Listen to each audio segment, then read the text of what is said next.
This morning we're reading from Matthew 14, starting in verse 22. Immediately he made the disciples get into the boat and go before him to the other side while he dismissed the crowds. And after he had dismissed the crowds, he went up on the mountain by himself to pray. When evening came, he was there alone, but the boat by this time was a long way from the land, beaten by the waves, for the wind was against them. And in the fourth watch of the night, he came to them walking on the sea. But when the disciples saw him walking on the sea, they were terrified and said, "It is a ghost." And they cried out in fear. But immediately Jesus spoke to them, saying, "Take heart, it is I. Do not be afraid." And Peter answered him, "Lord, if it is you, command me to come to you on the water." He said, "Come." So Peter got out of the boat and walked on the water and came to Jesus. But when he saw the wind, he was afraid, and beginning to sink, he cried out, "Lord, save me." Jesus immediately reached out his hand and took a hold of him, saying to him, "O you of little faith, why did you doubt?" And when he got into the boat, the wind ceased. And those in the boat worshipped him, saying, "Truly, you are the Son of God." This is God's word for us this morning. All right, good morning, church. It's good to be here together, and we made it rain today just so that you could experience this story a little bit as you were coming in. I'm just kidding. Open your Bibles, if you will, to that passage in Matthew chapter 14. If you're new to the Bible, Matthew is in kind of the back quarter of the Bible. It's the first of 4 biographies of the life of Jesus, where the words might turn red in your version. While you're turning there, have you ever felt stuck? You ever felt stuck? Like you want to make progress, you want to move forward, yet it seems like try as hard as you might, it's not working. Right? Maybe there's like some simple versions of this, like you're really trying to get healthier, and so you exercise, and you're really committed for like 2 or 3 weeks, and it just seems like there's not making any progress at all, right? The scale still says the same, you just don't feel any better. Maybe you're in a job and you just kind of feel stuck in that job. Like it's paying the bills and you're clocking in and you're clocking out, but it's not really fulfilling, it's not really satisfying, it's just kind of there. Maybe you've got toddlers at home and you feel stuck on an endless cycle of diapers and feeding and sickness. Just an endless loop of not getting anywhere. Maybe you feel stuck in a marriage, feel stuck in your relationship, and like it's just not progressing. You're not really close. You're just kind of, maybe you're in that season where it's just all about kids and just all about paying the bills and just all kind of making things happen. Maybe you feel stuck at a deeper level, like you wish that you were further than you were right now. Or life threw you a challenge or an illness or a circumstance, and it just kind of feels like you wish that you could just get rid of this thing, but it doesn't seem like it's going anywhere. You feel a little bit powerless.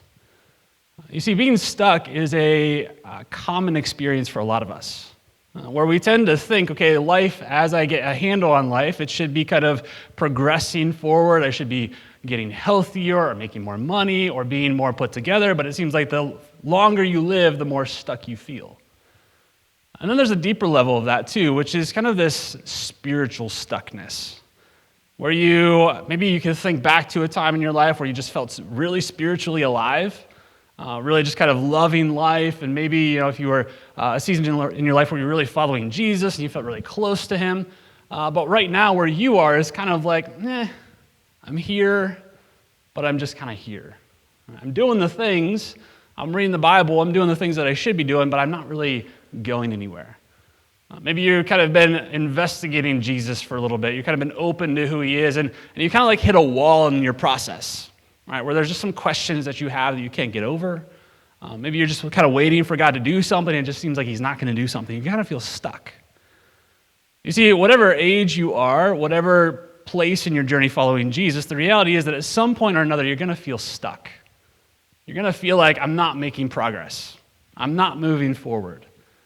But the good news is that being stuck, this experience of not moving forward, is actually a common experience in the life of faith. That it's a common experience as you seek to follow Jesus, that at some point or another, you're going to find yourself stuck, not moving forward, not really kind of progressing in any kind of way, maybe struggling with some things, maybe kind of even feeling like you're going backwards rather than forwards. That it's a common experience as you seek to follow Jesus and make sense of who he is and what he says in his word, that you're going to find yourself in this place where you're stuck. And so the reality is that maybe you don't feel stuck right now, it's coming. Maybe you feel stuck right now, there's good news for you today. And maybe you just recently came out of a space of feeling stuck. You're going to find yourself stuck again. Now, the reason why I say that is because if you look at all the major characters in the Bible, all the major characters of the story of how God works in our world, every single one of them goes through a season of stuckness. Abraham, kind of the father of faith, the one that all the New Testament writers look back to as this is what faith looks like. He followed God. He answered God's invitation to leave his home and journey to the land that God promised him, and he wandered for a long time, not seeing God come through on his promises. Joseph, at the end of the book of Genesis, he's faithful to God. He's obedient to God, and because of that obedience, he finds himself in prison for 2 years. Nothing happening. David, kind of the perfect, or not perfect, but the prototypical king in the Old Testament, he's anointed by God to be king, but there's another king in the way, and he spends several years kind of running away from that king, not seeing God come through on his promises. There's Paul in the New Testament, who wrote most of the New Testament, who planted a lot of churches. That scene in 2 Corinthians where he's asking God, would you take away this thorn? And God says no. He's stuck. See, being stuck does not mean that your faith has failed. It does not mean that God has failed. And I think this is really important because kind of the world that we live in right now, particularly like the younger that you are, the more you believe this is that my feelings dictate what's true. And so what happens is, you find yourself stuck or discouraged or like you're trying to make sense of Jesus and it just isn't quite lining up. And the world around you tells you that your feelings dictate what is true. And so when you get stuck, the message around you is that therefore means that following Jesus is not right for you. That therefore means that God or the Bible is not true because we tend to believe that my feelings, my experience, my authenticity determines what is true. But the story of the Bible challenges that at every corner. That just because you feel stuck does not mean that God has abandoned you. And so that's why this morning, as we kind of wrap up this series, I Once Was Blind, we're kind of talking and looking at stories of people who thought they knew some things about God, and then they encounter Jesus, and it changes how they think. It revolutionizes how they think. So now they see things differently. And we're talking about this morning because oftentimes when you're in that place of stuckness, it's hard to see God working. It feels like he's not working. It feels like he's kind of left you. You're kind of blind to what God is doing, and that can be really disorienting. But it's important for us to know, what do I do when I feel stuck? Because you're either stuck this morning or you're going to be stuck soon. And so what do I do when I'm there? And that's where the disciples are. If you look in Matthew chapter 14, the disciples are in the middle of a lake.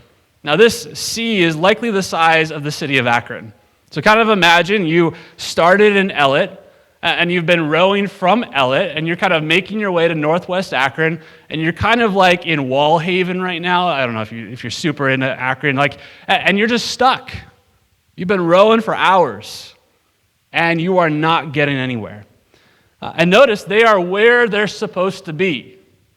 Now, this is really important to get. Jesus told them to get in the boat. He told them to row that direction, and so they have obeyed Jesus every step of the way, and yet they're stuck. So I just want to look at kind of their situation here to say, what does it feel like when you're stuck? And then I want to look at what Jesus does that teaches us what Jesus does when we're stuck. And I want to give you one thing to hang on to when you're stuck. So first, 4 things about what it feels like when you're stuck.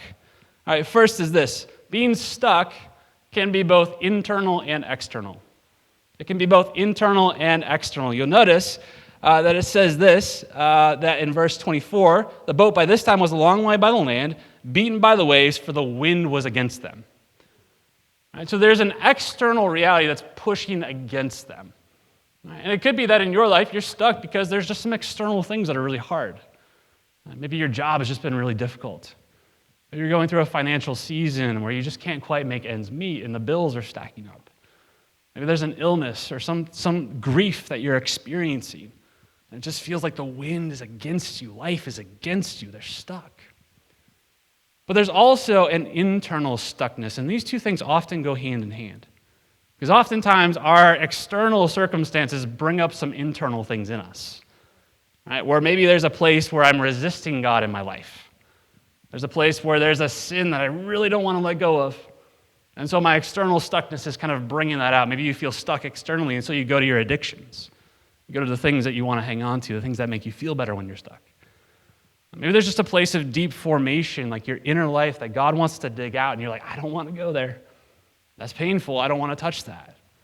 All right, so there's both an internal and an external stuckness, because they're stuck in the middle of the lake, but they're also stuck in that they don't quite understand Jesus yet. We're going to get to that. The second reality of what it feels like to be stuck. When you're stuck, it's difficult to know where you are and where you're going. It's difficult to know where you are and where you're going. Matthew tells us that this was the fourth watch of the night. That's between 3 a.m. and 6 a.m., like the darkest part of the night. Stars are gone, the moon is gone, the sun is not yet here. Right? It is dark.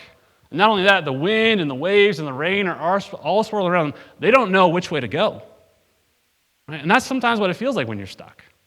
It's like I've been here for a little while, and I just don't know what to do. I'm discouraged. I don't know, should I go backwards? Should I go forwards? Am I almost there? You can't quite tell. You're just kind of stuck in the middle of the lake. Sometimes that's what it feels like. When you're trying to follow Jesus, you can't make sense of it. Third reality, when you're stuck, the old ways don't work anymore. When you're stuck, the old ways don't feel like they're working anymore. These are sailors. These are guys who grew up on the lake. And yet they are rowing, or, I don't know, sailing things, like the mast. I'm not a sailor, obviously, but they're doing the things that they have known their entire life, and they're not working. Right? And sometimes that's what happens when you're like trying to follow Jesus, and like you just kind of get stuck, and it just feels like the old things that used to bring you life aren't working anymore. Right? The Bible's just kind of dried up for you. Right? Or prayer just seems like it's hitting the ceiling. Right? Those worship songs that used to bring you life, they just don't do that anymore. Right? The old ways have seemed to dry up. It feels like God's kind of left you. And that's the fourth reality of being stuck, is that when you're stuck, God seems to have left you to fend for yourself. All right, notice, where are they? They're in the middle of the lake, exactly where Jesus told them to be. Where's Jesus? He's on the mountain praying. And sometimes that's what it feels like. Right? Sometimes it feels like, Jesus, I'm doing all the things you told me to do. I'm obedient to you. I think I'm open to you. I'm trying to follow you. And yet it seems like you've left me. It seems like you didn't come through for me. And so I'm just out here rowing in the middle of the lake, and life is throwing some curveballs, and things are really difficult, and I just wish that you would just like snap your fingers and fix it for me. That's what it feels like to be stuck. And wherever you are in your journey of figuring out who Jesus is, like that's going to happen to you sometimes. Where it feels like, man, what is God doing? I can't see it. I'm in the middle of the storm. So I want to show you how Jesus comes to them in the middle of the lake.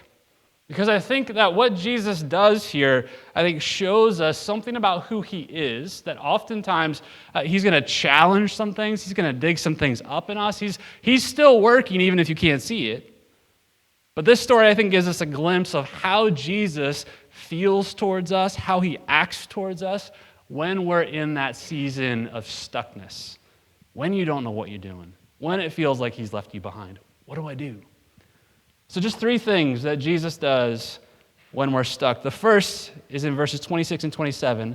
Jesus challenges our expectations. Verse 26, but when the disciples saw him walking on the sea, they were terrified and said, "It is a ghost." And they cried out in fear. But immediately Jesus spoke to them, saying, "Take heart, it is I, do not be afraid." Now the context of this story is really important. Because what had happened that afternoon is Jesus had fed 5,000 men. So something like 10,000 people. It's probably the largest single event in Jesus' whole ministry. And in a parallel story in John's gospel, John tells us that at the end of that event, the whole crowd wanted to go make Jesus king. So they're like, this guy, he teaches, he heals, he feeds. Who else would be better to make king? And so this crowd of 10,000 people is now swarming. They're buzzing with this activity, saying, this is the guy that we want. In fact, John tells us that this crowd was so intense that Jesus had to flee. He had to run away from them. Because the expectations were that Jesus, he's going to fix all of our problems, and so let's go make him king. And I think this helps us understand. If you look at verse 22, it says that Jesus made the disciples get into the boat. That's an emphatic in the original language. In other words, they didn't want to, but he says, no, get out of here. He sends them away. Because I think his disciples were getting caught up in it too. His disciples still had expectations that Jesus was going to set up an earthly kingdom, that he was going to make everything better. He was going to fix all their problems. That was still their expectation. So their expectation was that this was the moment. This was the moment that he was finally going to do all the things that they had hoped for. And instead, right after that moment, where are they? They're in the middle of the lake. And it feels like Jesus has left them. You see, oftentimes our expectations get in the way of seeing God working. Because that's why it's so interesting that they say it's a ghost. Right? This is Jesus. He's walking on the water. I suppose if I saw Jesus walking on the water, I would think the same thing. I haven't seen Jesus walk on the water at this point, so they're saying it's a ghost. See, the important thing to get here is the disciples had been here before. If you go to Matthew chapter 8, they're on the same lake, maybe even in the same boat, in a storm. Only that time Jesus was with them. And so that storm is raging right there. They're struggling to make things work, and Jesus is asleep in the boat. And they say, Jesus, wake up. And Jesus wakes up, and he says, peace be still, and the storm ceases. And so they find themselves in almost the exact situation, except one thing is different. Jesus isn't there. You see, they have this expectation that as long as Jesus is here, as long as I can see him and feel him and I can wake him up, then I know that I can trust in him. And I think we have the same expectation too, right? That I should always feel close to Jesus. I should always just experience his presence, experience his goodness, feel his smile down upon me every morning when I drink my coffee. But that's not what faith is like.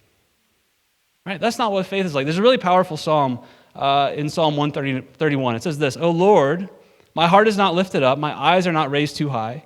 I do not occupy myself with things too great and too marvelous for me. But I have calmed and quieted my soul like a weaned child within me. Like a weaned child is my soul within me. I heard a counselor talk about this psalm once and kind of described the process of weaning. Now, I'm going to mansplain this for just a second.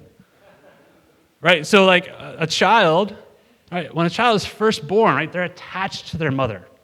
Right? If they need something, they cry, the mother picks them up and feeds them. But the process of weaning requires that child no longer be dependent on that direct attachment to his mother. Now, in the moment, what does that feel like for a child? That feels like the mother's withdrawn. It feels like the mother is pulled back. The mother doesn't love me anymore. But if that child does not learn how to calm himself, how to take care of his own needs, he will never learn how to crawl. He'll never learn how to walk. He'll never learn how to be independent. You see, what this psalm is saying is this, is that part of the journey of faith is learning how to follow Jesus beyond my feelings. Right? That I may not feel super great right now. I may not feel the closeness of God right now. I may not feel the smile of God upon me when I drink my morning coffee. But that does not mean that Jesus has changed. That does not mean that he has somehow abandoned me or left me. I may be in this season where God is trying to grow my faith a little bit. He's trying to grow my muscles a little bit by kind of pulling back a little bit so that I can learn to trust him, not just like a child who's always attached to his mother, but like a child who's learning how to walk with the legs of faith. Like that is sometimes what our experience is. And so the disciples find themselves in the boat, and Jesus is not there, but he hasn't left them. He hasn't abandoned them. He knows exactly where they are. And we know this because he appears to them as a ghost in the middle of a storm. Right? I mean, just think about it. This lake is the size of Akron. What are the odds? What are the odds that you would just be strolling across the lake and come upon this boat? Right? He knows exactly where they are. And sometimes when you get yourself in this place of stuckness, God has to surprise you. He has to shock you, challenge you, confront you, so that you can see him again. Notice what Jesus says to them. He says, take heart, it is I. He doesn't say, take heart, I'm going to take care of the storm. Take heart, I'm going to take care of these circumstances. Take heart, the boat isn't leaking. He says, take heart, it is I. In the Greek, this phrase is ego eimi, which is a phrase that always gets Jesus in trouble.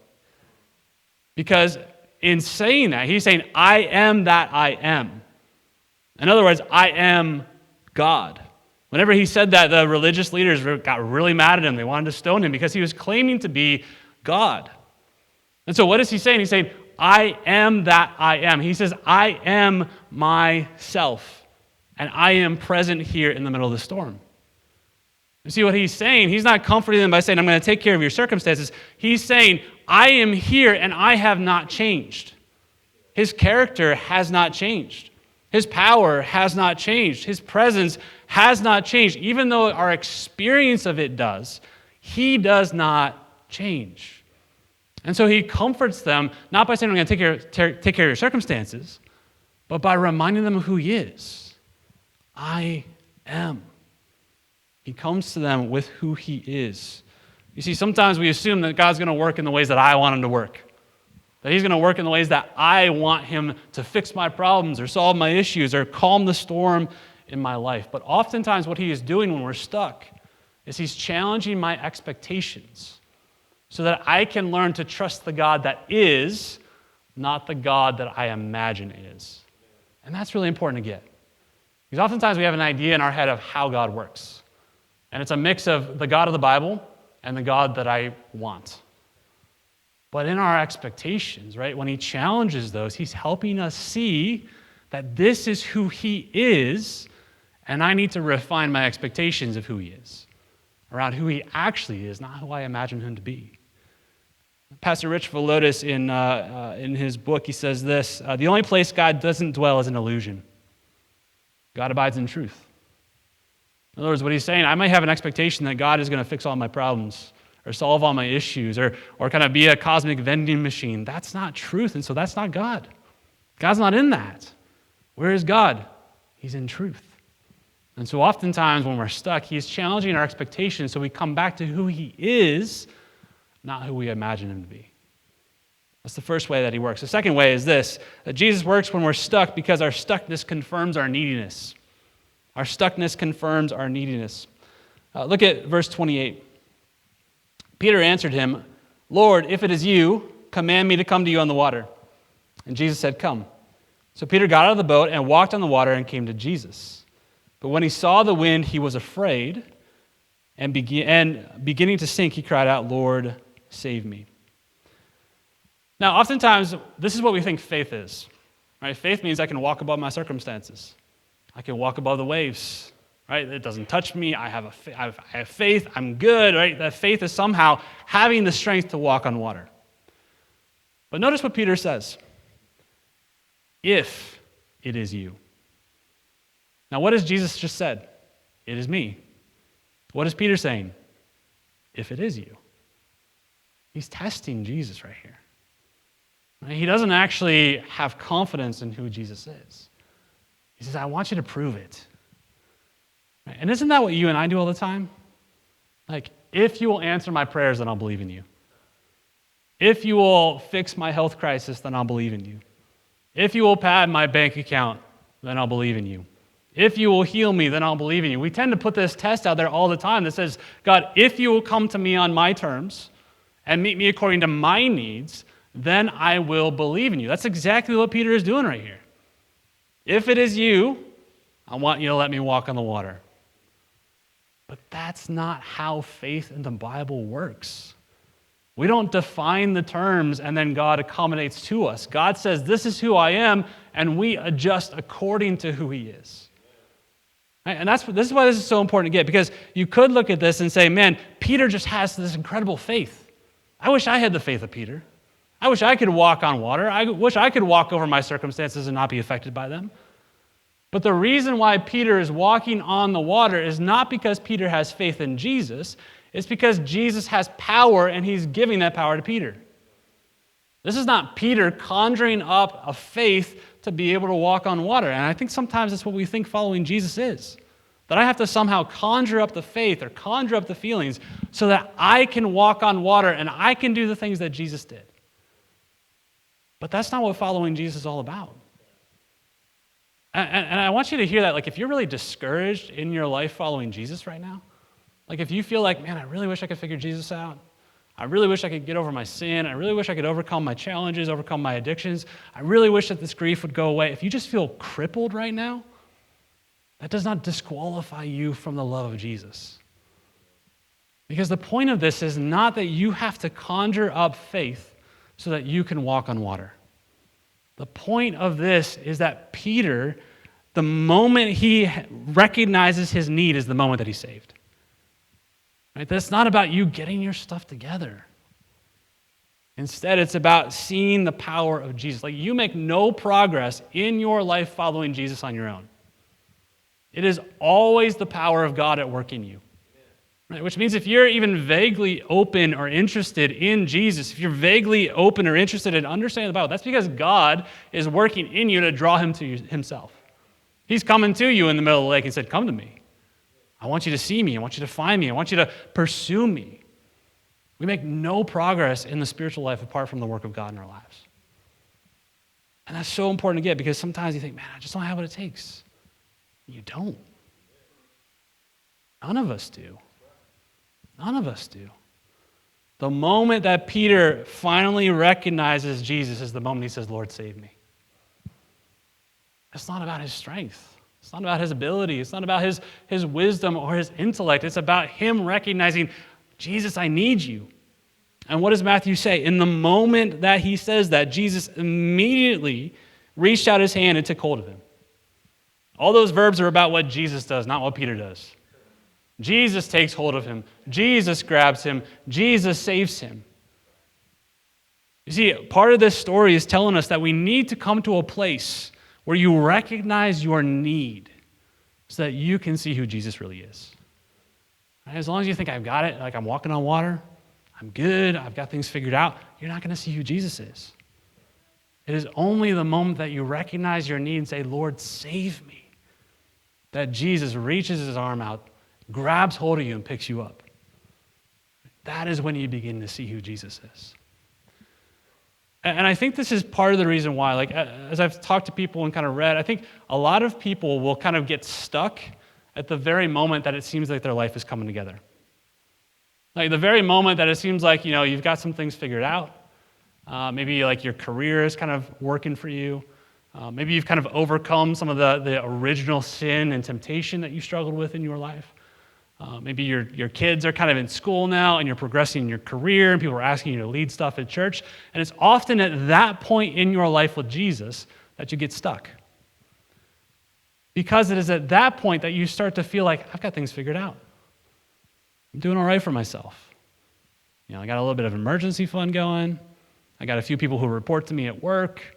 I'm leading a team at church. It's at that moment that God is going to bring you into a place of stuckness so that you can recognize your need again.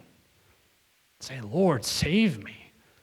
And that's his mercy to you, lest you get full of yourself and shipwreck your faith. You see, sometimes God needs to bring us into a place of stuckness so that we can recognize our true condition, that we always need Jesus. And the moment that we confess that is the moment that he meets us in his need, in his grace, in his love.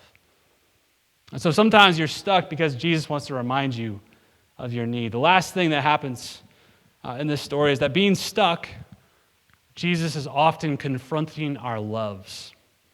He's confronting our loves. Look what happens in verse 31. Jesus immediately reached out his hand and took hold of him, saying to him, "Oh, you of little faith, why did you doubt?" And when they got into the boat, the wind ceased, and those in the boat worshipped him, saying, "Truly, you are the Son of God." Now, when Jesus says, "you have little faith," this is not a condemnation of Peter. It's one word, and most experts in the language think it's a nickname. It's Jesus' nickname for the disciples when they try, right, when they're trying to make sense of who Jesus is, and yet they stumble and fall. In other words, it's Jesus compassionately, almost like parenting these guys. saying like, hey, little faith, I got you, right? Like Jesus is meeting him with compassion in this moment to say, yeah, you have a need. That's why I came. And so little faith, come to me. Now, Jesus seems to equate Peter's struggle with his doubt. Right? He says, why did you doubt? And now, we tend to think of doubt, and we tend to think of doubt as like intellectual doubt. That I have like some intellectual things about Jesus that I haven't figured out yet. Like I have some philosophical questions about why would God cause bad things to happen to good people? Right? Or why doesn't God answer my prayers? Or like kind of these intellectual philosophical questions that I have to have some sort of like unquestioning certainty in who Jesus is and what the Bible says. But that's not the meaning of this word. And I think the important thing to get is the New Testament only uses this word twice. In the whole New Testament is this word used. And so if doubt was an enemy of faith, you'd think they'd talk about it more. You'd think they'd warn people about it more. Right? But they're far more concerned about sin and community and righteousness and justice. They're far more concerned in the New Testament about those things than whether or not you haven't quite yet figured out who Jesus is. Right? So doubt, if you're in this place where I've still figured some things out, like the New Testament says, yeah, we all are. Right? It's not a matter of I have to reach this level of philosophical certainty in order to be a Christian. Instead, it's about your love. And here's what I mean by that. The word for doubt here has this idea of twins, or really kind of being pulled in two different directions. There's a doubleness to this. That on the one hand, Peter's looking at Jesus, and he wants to get to Jesus. But on the other hand, he's also looking at the boat and saying, I want to get to the boat.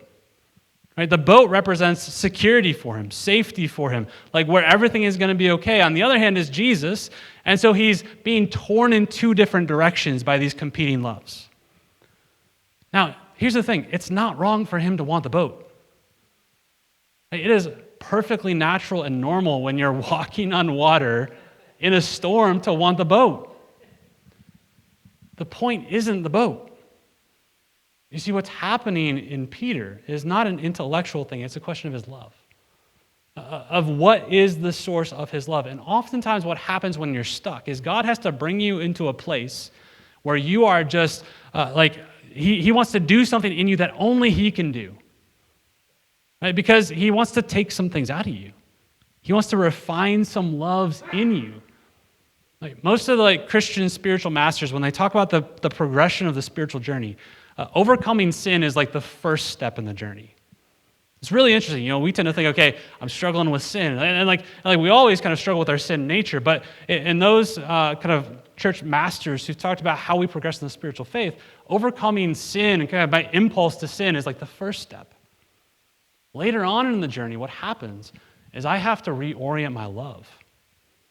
That the greatest enemies to my life following Jesus are not the bad things I know that I'm supposed to not do, but the good things that I cling to too tightly. That I hold on to these good things too tightly and they become like an idol for me. They become a security for me. They become like the boat that Peter wants to get to because it's stable. And so what often happens when you're stuck is that God is trying to refine some love in you so that, yes, you're supposed to love your family. Yes, you're supposed to love your job. Yes, it's okay to love health and security, but oftentimes those things become the primary driver in our life. And God needs to bring us to a point where we're stuck so that we surrender to him again. See, Peter's whole thing is self-reliance. Right? He wants to be his own man. He's always answering Jesus quickly. He's always kind of the first to go. He's always got a plan. He's always got a solution. And so what is the only way that God can refine self-reliance out of Peter? Is if he brings him to a place where he's completely powerless. And so what's happening? God is refining his love. He's saying, you want security. You need to trust in me. You want success. You need to trust in me. You want a stable life. You need to cling to me. See, oftentimes what God is doing when we're stuck and we can't see him working is he is just trying to dig some deep stuff out of us that we don't want to get into. And the only way that he can do that is if he immobilizes us. Is if we're just brought to a place where it's like, God, I get it. Right? I can't do this on my own. Would you refine these things in me? One of the most prolific writers on this is a guy who's known by the name of St. John of the Cross. And he wrote a book. He was a Spanish monk, and it's actually called The Obscure Night or The Dark Night of the Soul. And he's talking about how God works when we can't see him. And he says this: God leads into the dark night, that place where we don't know what God's doing, those whom he desires to purify from all these imperfections. It's all these secondary loves that become more important to us, so that he may bring them farther onward. He's saying sometimes God brings us to a place where we're stuck, and we don't know what to do, and we feel powerless, and we feel immobilized, because he wants us to love him single-mindedly and wholeheartedly. And then we get to a point where we love our family, but we love our family for God's sake. We love our job, but we love our job because it gives us an opportunity to bring God glory. We love our security and our health, but we love them because it allows me to continue to make Jesus known. See, we get stuck in this place, and God wants to refine us so that we no longer overly identify with our success or how our kids are doing in school or whether or not our circumstances are easy, but we trust in him alone. We say, Lord, save me. That's why they say at the end, truly you're the Son of God. Truly you alone are worth worshiping. Not my job, not my house, not my kids, not my work, not my health, not the boat, but you. And so what do you do when you're stuck? Here's the only way to get unstuck. It's going to be frustratingly simple and yet beautiful. The only way to get unstuck is to cling to Jesus. Hold to him. Right? And so if you feel like the waves are hitting you right now, the wind is against you, you're stuck in your life and you don't know what to do, the only thing that I can tell you to do is cling to Jesus. Because if I could tell you any other how, right, any other 3-step process or a 5-step process, you would do it in your own strength. I would do it in my own strength. You say, let me tell you how I figured out how to get unstuck. I'd write a book and sell a podcast, and I'd be really, it would be about me. But oftentimes we're stuck because God wants to refine you to say, this is about me. This is about Jesus, the Son of God. And so you cling to him. That's the only thing that saved Peter, was clinging to Jesus. You see, if God is God, that means he can do what he wants. And that means that sometimes he's going to work in ways that you don't understand, that don't always feel right. Right? But he is good and loving, which means that his ways are better than any way that I could devise for you, any way that you could devise for yourself. There's a psalm that goes really well with this story. I think Matthew has it in the back of his mind, Psalm 77. And I just kind of been meditating on this past week because I've been feeling stuck in a couple ways and just kind of trying to make sense of this passage in particular and what does it mean to follow Jesus in this season of my life. Psalm 77 says this: the waters saw you, God. The waters saw you and writhed. The very depths were convulsed. The clouds poured down water. I'll read most of it. The clouds poured down water. The heavens resounded with thunder. Your arrows flashed back and forth. Your thunder was heard in the whirlwind. Your lightning lit up the world. The earth trembled and quaked. This is the key verse. Your path led through the sea, your way through the mighty waters, though your footprints were not seen. See, what he's saying is this: like, God might be bringing you through something right now, and you can't tell what that thing is. But that's how God works. You may be in the storm. Your circumstances may be overwhelming to you. The grief may be overwhelming to you. The powerless may be overwhelming to you. But God is a God who leads us through the storms, who shepherds us through the hard places, so that in his infinite love and mercy, we might love him more. And you can trust him through that. You know why?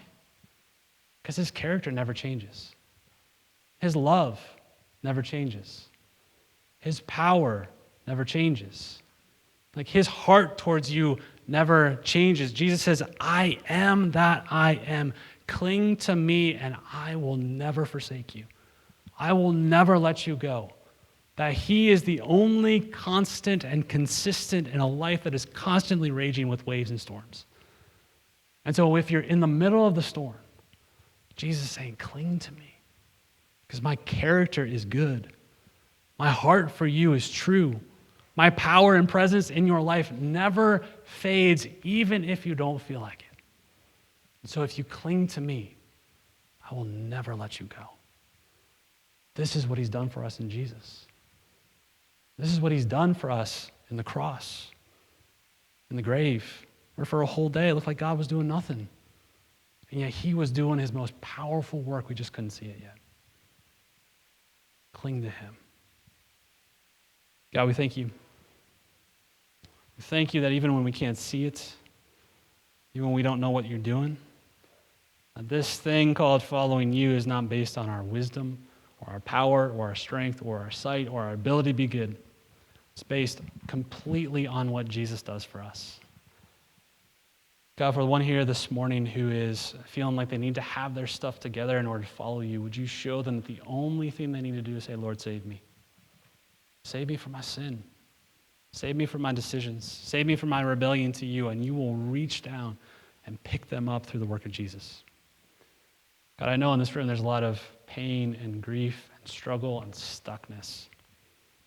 Spirit, would you meet us, each one of us, in the unique pains that we're feeling, the grief that we're feeling, the confusion that we're feeling, the doubt that we're feeling, that we would be able to see you even when we can't see you, to trust you even when we can't feel you, because your love is true and your character never changes. We thank you for Jesus, who is our constant in a world that's full of trouble. Pray this in his name. Amen.